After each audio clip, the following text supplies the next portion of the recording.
Howdy, friends. Welcome to the Global Hog Industry Virtual Conference hosted by National Hog Farmer. My name's Andy Vance. I'm a farm broadcaster with Feedstuffs and National Hog Farmer. Excited to welcome you to this latest update of our long-running virtual conference. Today, we've got a number of sessions for you designed to tell you what you need to know to operate a more productive and profitable pork system. Series of sessions ranging from an outlook at what's happening in the markets on through to dealing with some of the risks of African swine fever.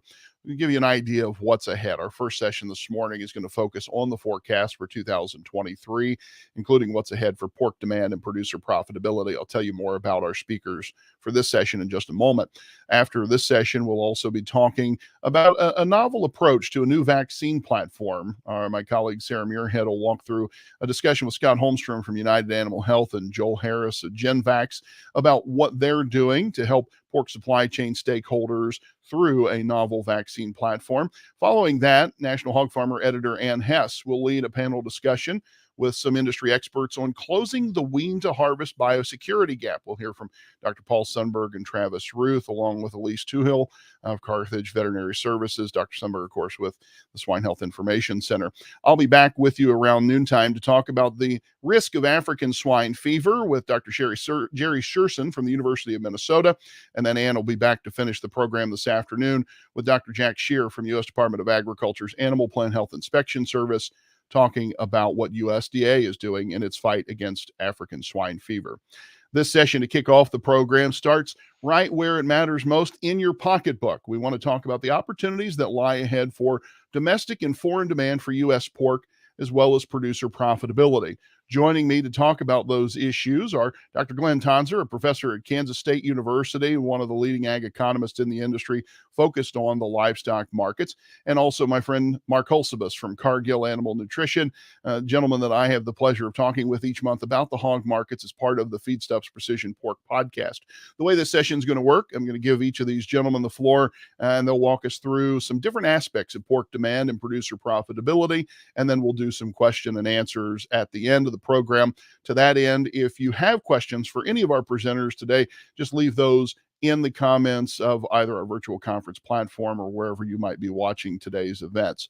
All right, let's get the ball rolling here to talk about what's happening in the marketplace and how things look in terms of demand, both at home and abroad. First off, Dr. Tonsor, Kansas State University, I'm going to give you the floor. Tell us what's happening in your crystal ball. Yeah, good morning, everybody. And Andy, thanks for the introduction. Thanks, everybody, for joining us. My crystal ball, as I always say, is gray, cloudy, and probably in multiple pieces. I know you guys are probably tired of hearing that, but there's plenty of uncertainty throughout our world. I'll give that as an upfront summary. But I think I need to kick off this discussion with inflation. And I suspect our attendees are tired of talking about inflation. But regardless, it is an important part of the discussion when we talk both domestic and foreign export pork demand. This right here is a chart from the Federal Reserve, goes back to 2017. And you can see that, in quote unquote recent experience leading up to the pandemic, we had 2 to 4% inflation. We have fairly unprecedented rates of inflation currently. I'm now 42 years old for context. So in my lifetime, and anybody by extension younger than me has not seen these 8, now 9% rates of inflation, which is what we have here in the latest reading, which is August. You can see inflation has just generally grown since early in 2021. Well, what really matters is not just inflation, but whether or not your wages are keeping up. And at the end of the day, whether you're having to tighten your financial belt. And I would suggest that the typical U.S. resident is having to tighten their financial belt. This is a chart, again, from the Federal Reserve. It shows that real earnings, so net pay adjusted for what it costs to buy goods, peaked in the second quarter of 2020. And since the second quarter of 2020, we've actually been having net pay declines. So yes, wages are going up in many sectors, but they're not going up at the rate of the cost of buying goods. So again, consumers are having to adjust their financial budgets. And that's important when we're talking about pork demand. It's important when we're talking about any category in the U.S. economy. You got to keep that in mind before we even get narrow into pork. I also need to remind us that there's a three-legged stool that underpins collective demand for U.S. pork. So we have domestic food service, so think away from home. We have domestic retail, so primarily grocery store and other channels for at-home pork consumption, and then the export market. The three-legged stool is important because you take one leg out of any of these, it's unstable. We experienced that early in the pandemic. I put this weird octagon shape on top for a reason. We took out food service and things got wobbly, so to speak. Really, the pork industry is best served when there's some stability, if not strength, in all three of these channels. And I'm going to touch on all three briefly here. So what about export demand? I maintain a chart that looks like this here at agmanager.info. You're going to see some of these links as I go through this, and they'll be shown to you here at the end where you can get all this information later. And basically what I'm doing is quantifying the demand by foreign buyers for U.S. pork. And the punchline here would be, is foreign demand for U.S. pork peaked early in 2020, coinciding mainly with Chinese demand as they follow up from their ASF experience. There's been a sizable decline in foreign demand for pork since then. Some of that is the recovery and what's going on in Asia, although that narrative's changed some recently. And then I also think a lot of it has to do with the strength of the U.S. dollar. So just the cost of our goods abroad is quite high. I'll circle back to that in my summary points. I also want to impress on you, however, that the pork industry has done a lot in the last 25, 35 years to diversify its export portfolio. So we truly live in a global world. I think it's great that the U.S. industry has expanded both the volume and the number of countries that it has as customers. And there's one way to measure that on how kind of concentrated our export portfolio is. You're welcome to read this fact sheet. I won't geek out about that right here. But the punchline is the U.S. pork industry is less reliant on any one foreign customer than it was 25, 30 years ago. So as the U.S. dollar changes in relation to the yen or the peso or whatever example, or geopolitical things develop where our relationship changes, or maybe even logistically issues with one port that's a customer and so forth, that doesn't have the same impact as it would have 30 years ago. Now, that's not to say maintaining those relationships is free, but it is important to recognize there's a more stable export portfolio because of this than there was, go back in time when maybe Japan represented almost half of the portfolio. Domestically, I want to highlight this resource. It's called the Meat Demand Monitor Project. It's jointly funded by the pork checkoff as well as the beef checkoff. Note it's called Meat Demand, so it's not pork-centric. It deals with both beef and pork. There's a lot of information there that I don't have time to share today, but I'm going to pull information from there to speak to the current domestic pork demand system, separate by channel. So remember my three-legged stool. You have both domestic away from home and domestic at home meat demand. This is a chart that is specific to pork chop demand. The gray line is retail, so at home consumption. And then the blue line, kind of darker blue line, is food service away from home. I include this all the way back to February of 20 because that's when the project launched. You can see early in the pandemic, we had the notable increase in at-home demand at the cost of away from home because nobody's going to restaurants. That's confirmed throughout this project in many ways. What I want to talk about today, though, is the erosion in demand in a couple different ways in recent months. Specifically, you can see early in 2022, retail demand for pork chops peaked, and we've had multiple months of decline. So look at the gray line, has been declining as we push out here into August. Meanwhile, food service demand has been a little bit more stable. I don't know if that'll sustain going forward, but as we're back to doing some more work travel and some, white tablecloth, more generally business meals, I think is supporting that. But I think consumers that have made the shift to do less foot traffic through restaurants to tighten their belt to consume more at home are doing so in a way where they're more price sensitive to certain products, including pork chops.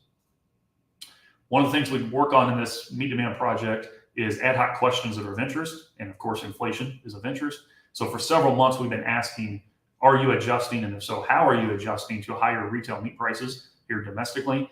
Please note here, like 70% regularly are saying they're making some kind of adjustment. Some are buying their same preferred items, buying fewer volumes, fewer poundage of it. Some are changing the cuts. So maybe they're going from loin to ham and those kind of things. And some are buying smaller packages. So maybe instead of a 16-ounce package of bacon, they're buying a 12 to stretch their dollar in that way. There's a lot of adjustments that consumers continue to make. This bears out in IRI and other data sources as well.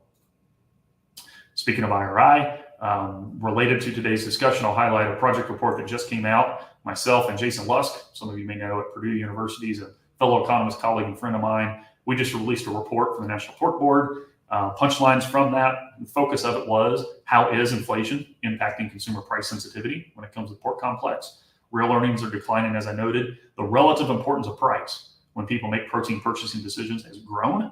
And we use scanner data provided by IRI. A shout out, thanks to them for providing that. Consumers indeed are becoming more sensitive to prices. That's borne out when we do econometric analysis of that data. And the loin complex, more so than bellies in particular, stands out as an area where consumers are particularly getting more price sensitive. Here's a chart might be of interest to you. Again, it's from this Meat Demand Monitor project. Recently, we've put out a dashboard. You can see maps like this.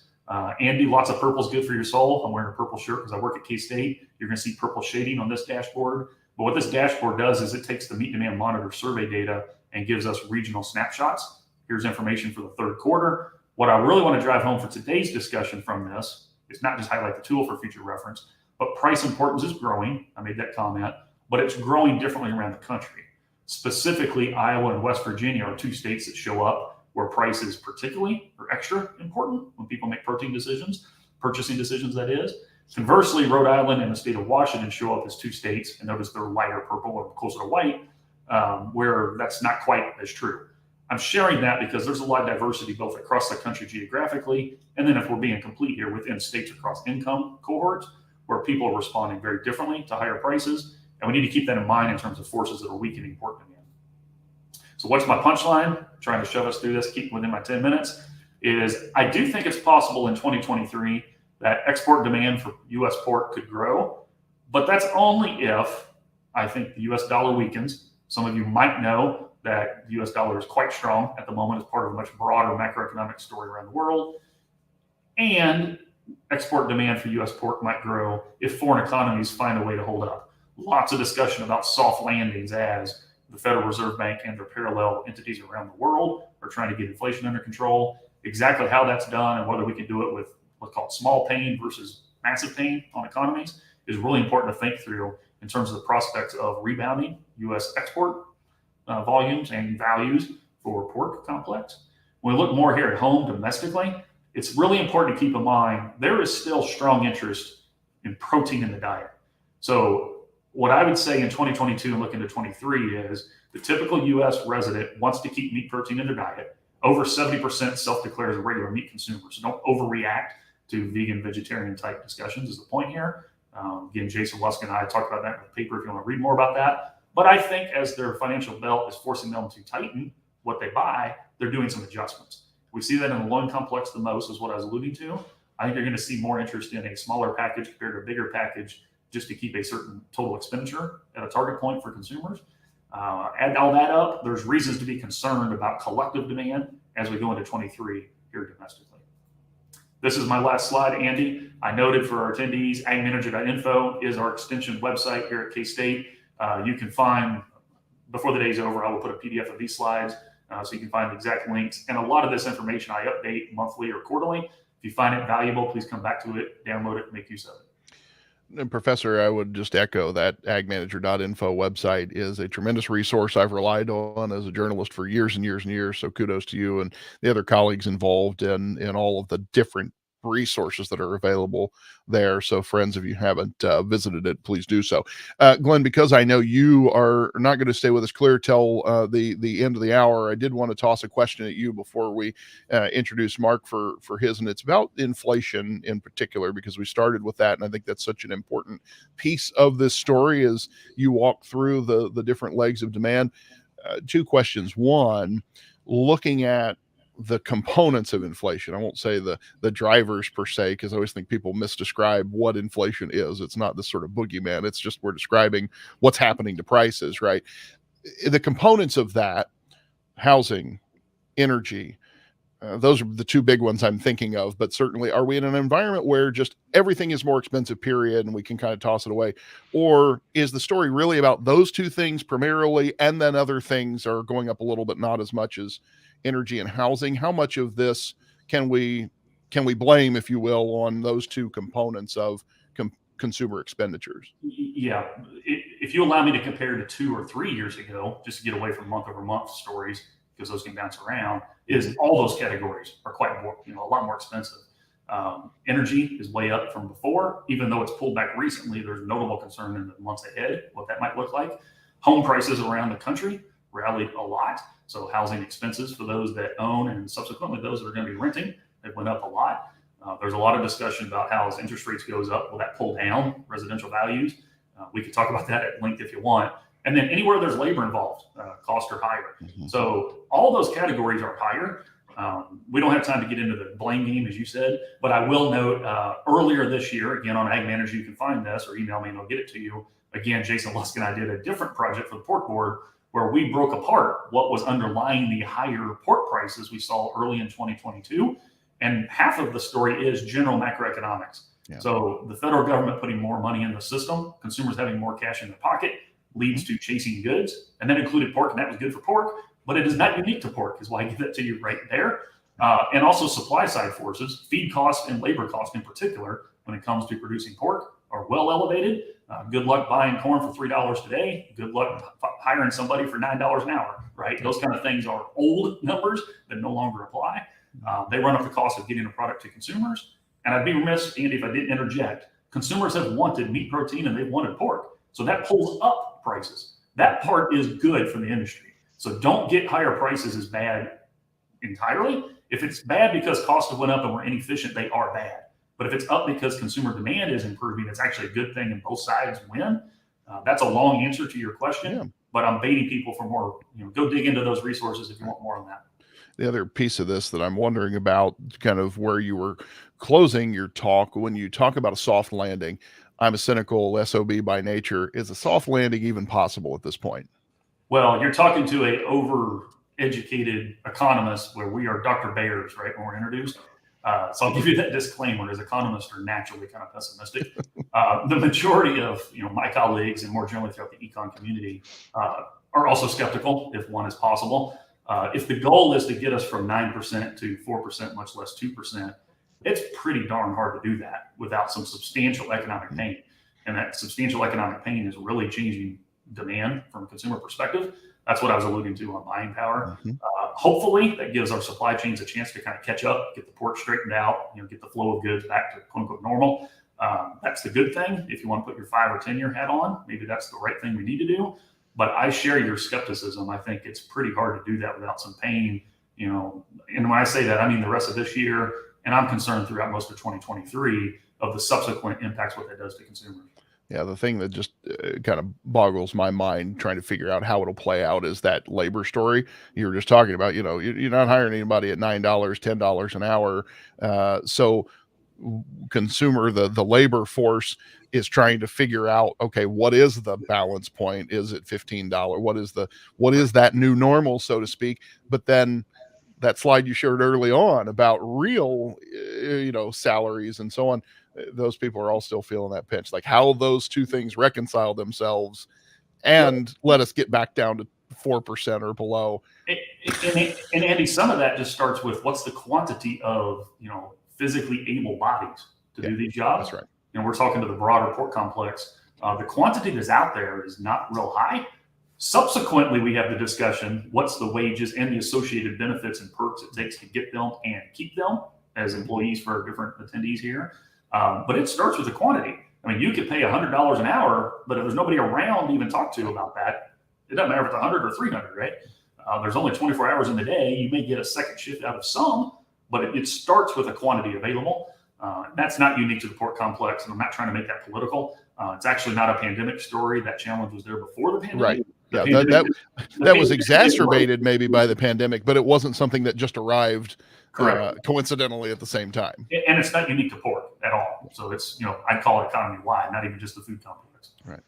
Well said, Professor. Thank you very much. I want to bring in now my partner in crime on the Feedstuffs Precision Pork Podcast, Mark Hulsebus, Commercial Director with Cargill. And Mark, you're going to take this through, I think, a real interesting story on producer-specific profitability. So I'm going to turn the show over to you, and we'll come back and talk through some of this after you educate us on what's happening for producers in the countryside. Yeah, I think Dr. Glynn did a great job of setting this up, right? Because the demand certainly builds into the equation that is profitability, and we'll talk about all things related to profitability, and we'll weave that inflation story into this, as Andy, you and I have talked on the podcast here for the last couple of times. I do want to start with some facts, right? And the first thing I've got up here is just a reminder of the reality where we are at in terms of the supply side of the equation. Federally inspected numbers in terms of hog slaughter have continued to underperform last year's numbers. And we'll get into this in a little more detail as we go through the discussion, but I think this is context that continues to be important relative to the overall profitability story, and we'll touch on that in a moment. The other thing I want to mention is that our sow slaughter is beginning to tell us a story. If you look at the red line on this graphic, you can see where sow slaughter for this particular year, 2022 is the red line, right? We have been under last year's slaughter. That means it could mean a couple of things, right? We're either uh, uh, retaining females at a rate that is forcing us to grow the sow herd. Could mean we're losing less females. There's a number of things it means or could mean. Long story short, we're setting ourselves up as an industry to get back to a spot where maybe we don't have substantial growth in the sow herd, but we're at least going to put a bottom under this thing. And I think we already have, right? And the harvest numbers would tell us that. That has implications for forward profitability, and we'll visit about that. Another way to look at those market ready numbers is in absolute terms in the number of head that we're killing on a weekly basis. Again, that red line tells us a pretty interesting story. We continue to underkill relative, with the exception of the big drop due to COVID. We continue to underkill last year's numbers as well as, for the most part, the 5-year average. This is important to us as we go into the next slide and we talk about that reality of what the forward profit model looks like. For your listeners, Andy, many of them will see this as a familiar graphic. This is our Pig Flash forward profit curve that we talk about on our podcast. And it is, again, representing pigs that are marketed in each of these respective months, and the profit or loss that would have been assumed had no hedging or risk management done with those pigs. It's, not the only way to look at a forward profit curve, but it gets everybody on the same page. And what this is telling you, and I think building off of what Dr. Tonsor mentioned in his discussion, is that we are in a spot now where this kind of feels like a pretty seasonal profit forecast. Historically, if you look back over time, you can make a pretty broad statement. Broad it is, but still pretty accurate. As an industry, we fight for break evens in Q4 and Q1, and we make our money in Q2 and Q3. And with the demand discussion that Dr. Tonsor had, along with what feels like a clarifying supply side story, we're getting back to where this is a pretty seasonal model. And so what does that mean, right? So we're heading into a time period here this fall, Q4 and Q1, where it looks like we've got some red ink in front of us. We're going to make money next summer, right? At least according to futures and inputs as they are today. What does it mean, right? Long story short, this is a snapshot of what we feel like U.S. optimal live market weights need to look like across a variety of packers. I don't know what we've got on here, 10 or 11 different processors, but the story is the same. And as not surprisingly, as carcass values drop here as we go into the fall, this is suggesting that our optimal market weight to maximize profitability, not performance, to maximize profitability is going to need to shrink. And we'll cover that a little bit right here in a graphic that everybody should be very familiar with if you've been in the industry for a while. We are coming into a time period here, we're in it, right, where live weights typically increase by about 10 pounds due to weather, due to new crop corn. We're keeping barns open, air's moving, pigs are just growing. This is pig growing weather we're in right now. You couple that with the fact that futures values or revenue would suggest that we need to drive weight down 5 pounds.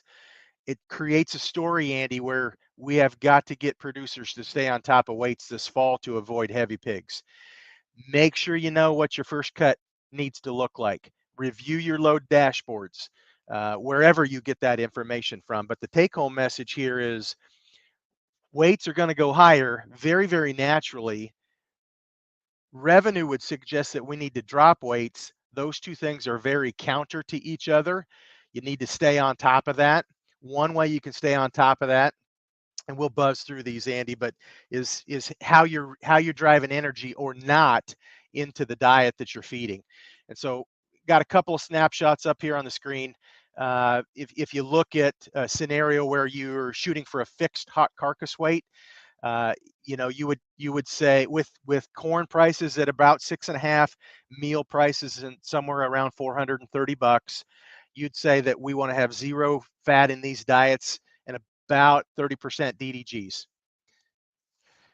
If you look at continue on the fixed weight and you want to look at this ideal diet to optimize profit in terms of lysine to a net energy ratio, which is how a lot of folks like to think about this. It's an oversimplification, but nonetheless, it's an easy way to look at this. Staying with zero fat, but maximizing your lysine value, your nutrient spec is probably the best answer for us, again, in a fixed weight scenario. If you have a fixed time scenario where you're stretched on or tight on space, that might look a little different. In this case, however, it really doesn't. Right? You're still talking about a ration where you're going to have zero added fat. You're going to max out distiller's grains, whether you're withdrawing for carcass yield at the end of that time period or not. Continuing on that fixed time approach, Andy, same story, 0% fat, maximize your nutrient lysine. That is the best net return answer for the producer. And so if you flip kind of to the punchline here, right, and you think about producers, if you're long on space, you're looking like we're still going to be corn soy diets, 30% DDGs all the way out to market, no fat, and maxing out your lysine to 100%. Interestingly enough, if you're short on space, it is the same scenario. A lot of times we look at those two issues and we have a lot of space and we feel like we can take hogs heavy, or we're short on space and we're gonna struggle to get hogs heavy. In this case, the answer looks very, very similar, whether you're withdrawing on that last diet or not on your DDGs. And so I think the punchline here, and we can talk about questions, Andy, really builds on what Glynn was saying earlier. Demand, I think you could say is going to hold in there, but maybe trickling, right? It's fighting to stay where it's at. I agree with Glynn, we could get some export help if the dollar would happen to turn around and head lower. For the most part, we're fighting an uphill battle, right, in terms of profitability. And this is going to look much more like a seasonal pork production industry in terms of fighting to break even in Q4 and Q1 and making money in Q2 and Q3. Mark, it's funny. Glynn started, I asked him the question about his crystal ball, and he cloudy and probably in pieces. You and I, each month, as we've been talking in the podcast that we do together, that forward profit curve picture has changed due to this volatility rather rapidly from month to month. My sense is that that's not going to change anytime soon. That idea that we may be looking at one forward profit scenario this month, and it may look very different next month, just because of all of those different things that the two of you have talked about. Is that your sense as well, that we're going to be dealing with this kind of volatility for a good while yet? Yeah, I think you're absolutely. We're going to have volatility in all three legs of the crush stool, right? Whether that's lean hog values, corn futures, or soybean meal futures, and the resulting cash prices associated with those. We are in an area here where volatility is going to continue to be front and center. And while I do think that's going to throw that profit curve around a fair bit, or at least has the ability to throw that around a fair bit, I don't think it changes the shape of the curve, right? What I do think is it has the potential to make the bottom worse and the top even better, and just stretch out that loss in Q4 and Q1 and maybe offer more opportunity in Q2 and Q3. And so this is a question of bouncing around as opposed to changing the shape of the curve. So, Andy, I would quickly add, I agree with exactly what Mark shared, but I'll remind folks that it's always important to have a good relationship with your lender. If you haven't had a coffee with them in the last 90 days, you better do it soon. Yeah. Absolutely. Everything that Mark said was sort of like in levels, so average profit per pig, right? Kind of mindset, which I agree with. But the behind the scenes cost of having an operating loan or being able to sustain margin calls, if you are regularly protecting those kind of things, is going up, not just because commodities are more variable. They're more variable at a higher level, and the borrowing cost behind the scenes is going up notably. Frankly, that's part of the intent of the Federal Reserve, right, is to slow some of that. So you have to talk to your lender, whoever that is, regularly, probably increasing operating loans and the like. Those are not fun discussions. But what is a lot less fun is to not talk to them and then come back when things are desperate. So that's a plug. Please reach out, talk to your lender, quote unquote, proactively. Well, and I'd like to get both your perspective on this. And friends, do please leave your questions in the comments here. We've got about 15 minutes yet, but not all of those 15 minutes will we have Dr. Tonsor because he's pressed for time today. So get your questions in now, and we will talk through those before we move on to the next session. I do want to get both your perspectives before you hop off, Glynn.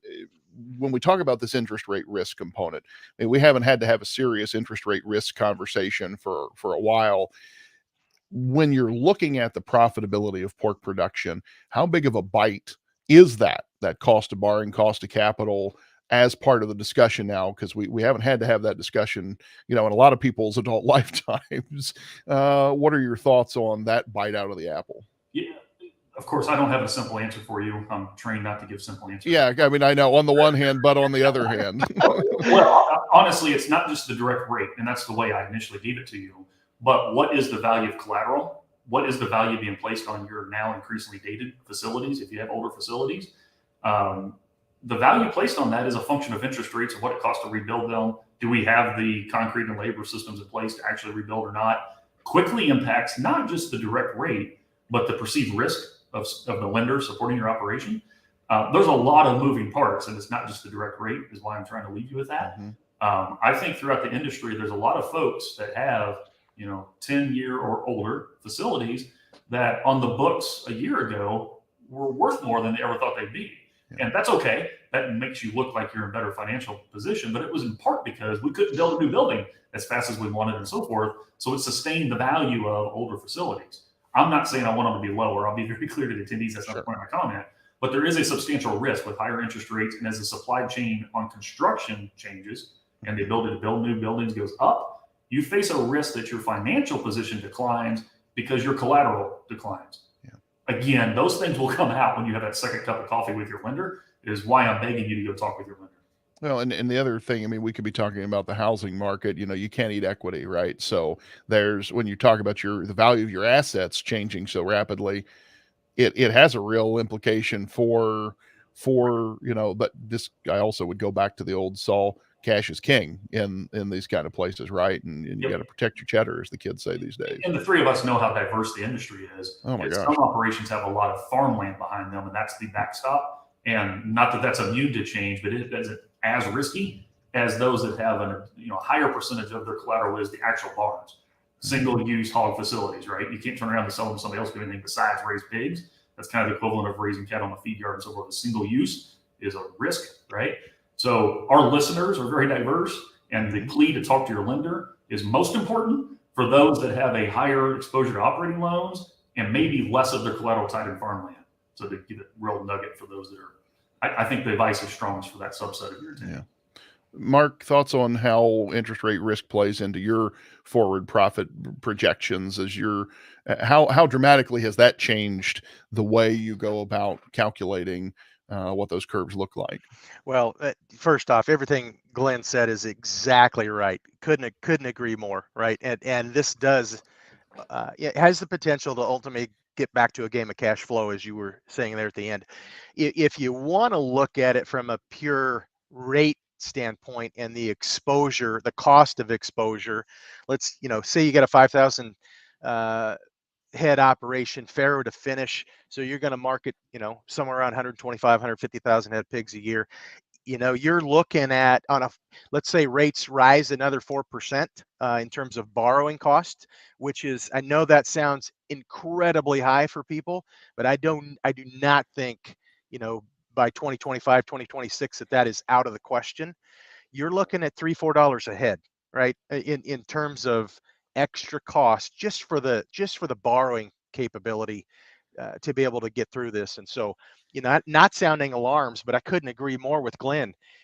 You need to be having that conversation with your lender right now, because it has the potential to be the difference between a profit and a loss, for sure, in the seasonal pork market like we think we're looking at here going forward. Yeah, a couple questions from the audience. So one, we'll start with and I should say later in the program this afternoon, we've got a couple sessions talking about the animal health implications of African swine fever, biosecurity, and so on. But from a pure market standpoint, the question was posed: how successful have the Chinese producers been in overcoming African swine fever, and how much will they need to import to meet their typical supply demand needs? What are your thoughts on that question, gentlemen? I'll let Mark go first, and hopefully I disagree with him. We'll keep it simple. Yeah, I like Yeah. that. Yeah. So I think that there's a couple of pieces of that question to unpack. First off, how successful have they been in overcoming ASF? I think that can be debated, but I think the answer is not very successful. I think you'll hear a lot of conjecture around how things are under control and this and that and the other. The reality is, um, the data that we get out of the country would suggest otherwise, right? And so there is a fair bit of propaganda, and I hate to use that term, but it's really what that boils down to. Um, how much will they need to import for to be able to meet typical demand? I think that is a question that is unknown and maybe unanswerable at this point. I think everybody probably on this call, Andy, has seen 3 releases from frozen stockpile reserves by the Chinese government over the course of the last several weeks or months, maybe. Um, is that a drop in the bucket? Probably. I do believe that they will need to continue to import pork. I don't think there's any question about that. One thing that I think at times gets very little press, and although it may be more of an intermediate to a longer term question, is that of real demand. And Glynn might want to comment on this, but there is a lot of really intelligent people that would look at the Chinese demographic and say they have a serious problem on their hands in terms of population, and that's not even speaking to the urban versus rural mix. That is simply a question of the world. Like, this is going to be a really hot comment, Andy, but I think there are questions if the world is going to reach 9 billion people. Yeah. And China is going to be a big part of that, right? And we have to take that into account as far as global demand is concerned. Yeah, agreed. And that's the boots on the ground, the number of people. I agree, Mark, that there's growing discussion that maybe that total will be lower, and certainly within China it might be lower. But even more immediately, so I mean that's a multi-year, multi-decade kind of path and population dynamics. Is as long as China sustains its attempt to have a no COVID, zero tolerance policy, there are direct Chinese economic, impacts from that.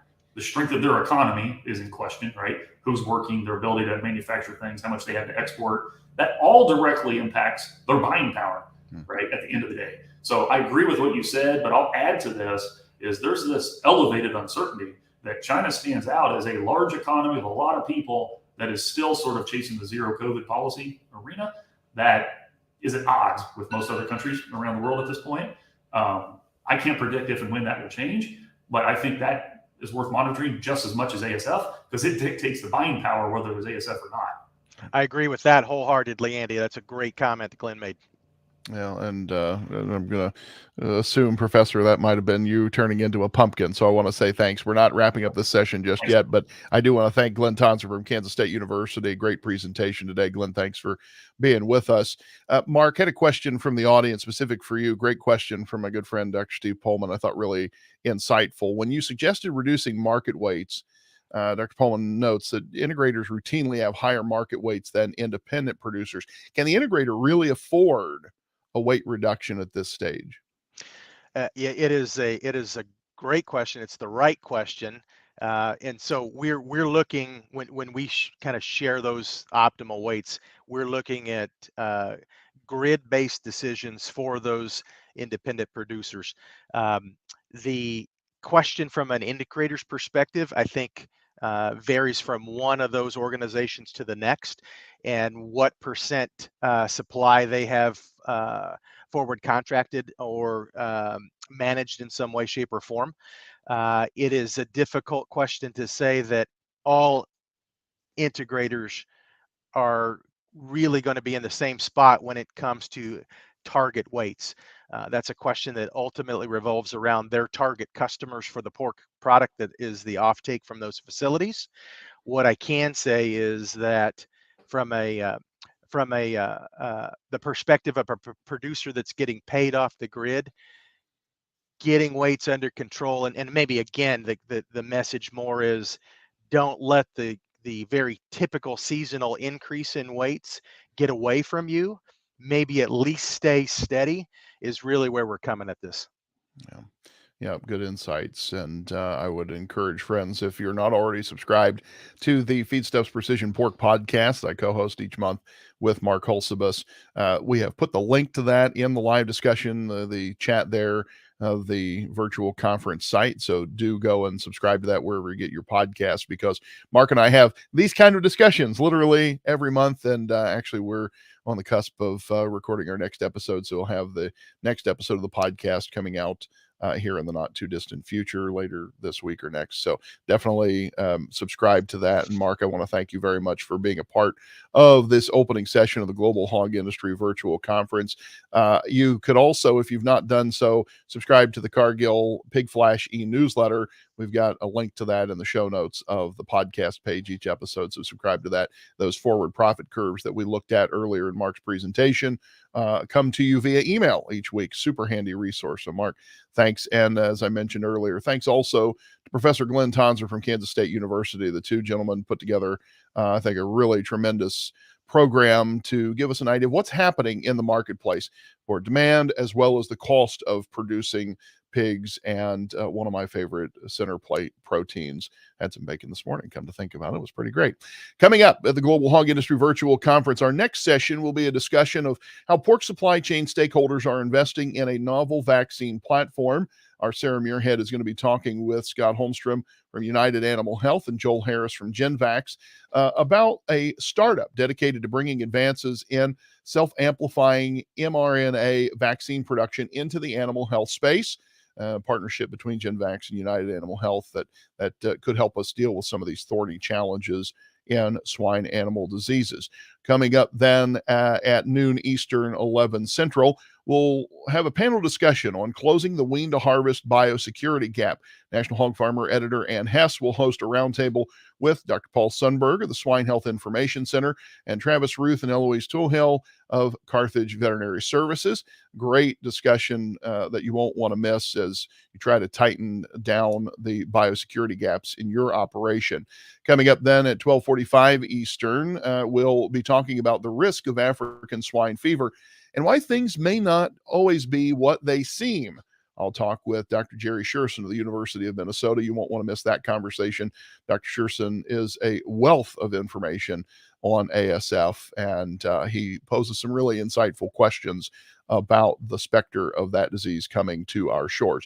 We'll wrap up our Global Hog Industry Virtual Conference at 1 Eastern, noon Central, as Ann Hess concludes with a discussion involving Dr. Jack Scher, who is U.S. Department of Agriculture Animal Plant Health Inspection Service, Grand High Poobah, talking about African swine fever and what what USDA is doing to keep ASF off our shores, but more importantly, to prepare for what happens if ASF comes into the United States. So it's a great program.